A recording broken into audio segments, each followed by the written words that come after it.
चलिए, my dear student of class 10 and class 7th, how are you beta? I hope you all will be fine. So in this session we had a go to discussion two important things. This is that white blood cells and plates. So without any wait, let's look. White blood cells, it is the second types of the cells which are present in the plasma of our blood. Now the what is the function of the white blood cells beta? White blood cells which fights against germs that में enter our body. जो white blood cells है वह fight करता है against the germ जो हमारी body के अंदर इंटर करने की कोशिश करती हैं। बोजो fell down while playing a game and his knee got injured. जब जो है बोजो है वह खेल रही थी उस टाइम पे बोजो गिर जाती है और उसकी घुटने से क्या निकलने इंजर्ड हो जाता है, घुटना इंजर्ड हो जाता है ना, चोट लग जाती है। Blood was coming out from the cut, और जैसे ही चोट लगती है उसके बाद ब्लड जो है वहाँ से कमिंग आउट होने लगता है, बाहर आने लगता है। After some time he notice that the bleeding has stopped and dark red clot and plague to the cut. उसके बाद कुछ देर बाद जब वो जो नोटिस करती है कि जो ब्लड है वह उसका बाहर आना थोड़ा बंद हो गया है और जो ब्लड है वह कोगुलेट कर गया है और एक तरीके से कोगुलेशन जैसे बना लिया है, थक्का जमा लिया है, कोगुलेट हो गया है। तो थोड़ी देर बाद अब उसके दिमाग में क्वेश्चन उठता है कि ऐसा क्यों हुआ। प्लेगिंग बोझो वास पजल्स अबाउट दिस, बोझो को कुछ सरप्राइज सा लगा ये चीज़ें। The clot is found because of the presence of another type of cell, it is that blood, it is called plates. और जो ब्लड जो बाहर निकल रहा था, कम आउट हो रहा था बॉडी उससे, तो कम आउट हो रहा था उसके घुटने से, तो थोड़ी देर बाद जो है कोगुलेशन होने लगा ब्लड का।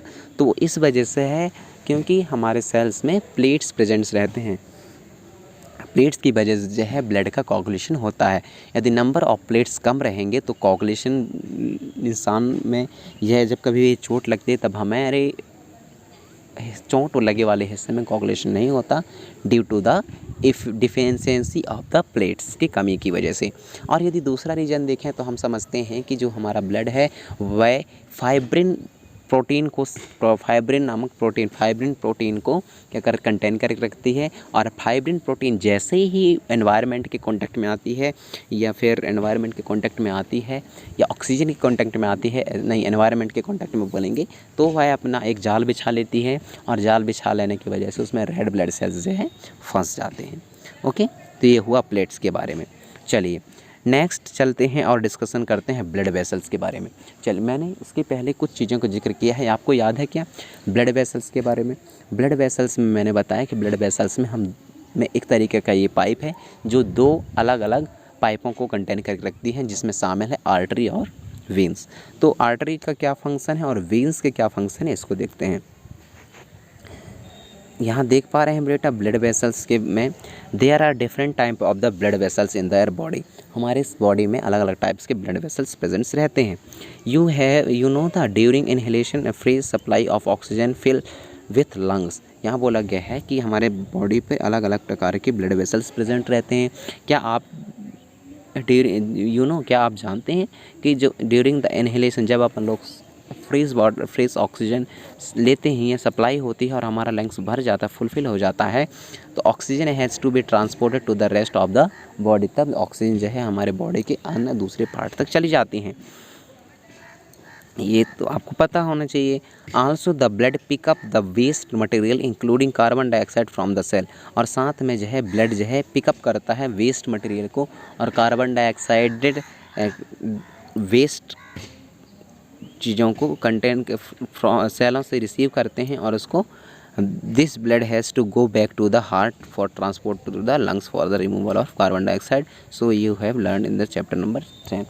यहाँ बोला गया है कि जो सेलों से waste carbon dioxide contented oxygen को कार्बन डाइऑक्साइड सब्सटेंसेस को जो रिसीव करता है हमारे ब्लड वेसल्स, वह हार्ट की टूवर्ड्स द हार्ट पुशअप कर दिए जाते हैं, हार्ट की ओर भेज दिए जाते हैं। हार्ट की ओर भेज देने की वजह से और हार्ट जो है इसको लंग्स को भेज देता है और लंग्स के through during the acceleration process है हमारे बॉडी से बाहर हो जाता है नाउ। और इसके बारे में आपने चैप्टर नंबर 10 पे पढ़ा था। 2 types of the blood vessels are there. और ये ब्लड वेसल्स जो हैं 2 तरीके के होते हैं, वो है आर्टरी और दूसरा है वेन्स, और दोनों ही हमारे बॉडी में प्रेजेंट्स रहते हैं।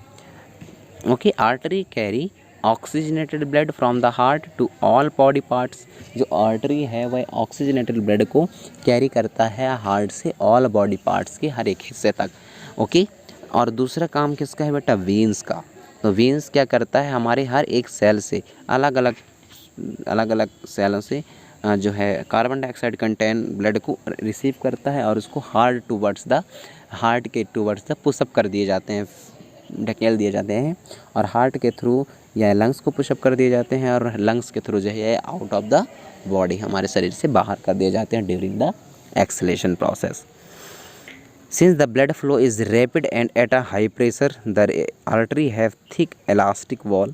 Let's perform the activity to study the flow of the blood through artery. चलिए एक एक्टिविटी देखते हैं कि हमारे यहाँ जो आर्टरी के थ्रू जो है वह ब्लड किस तरीके से ट्रांसपोर्ट होते हैं। Thank you. इसके नेक्स्ट सेशन में बात करते हैं बाकी चीज़ें।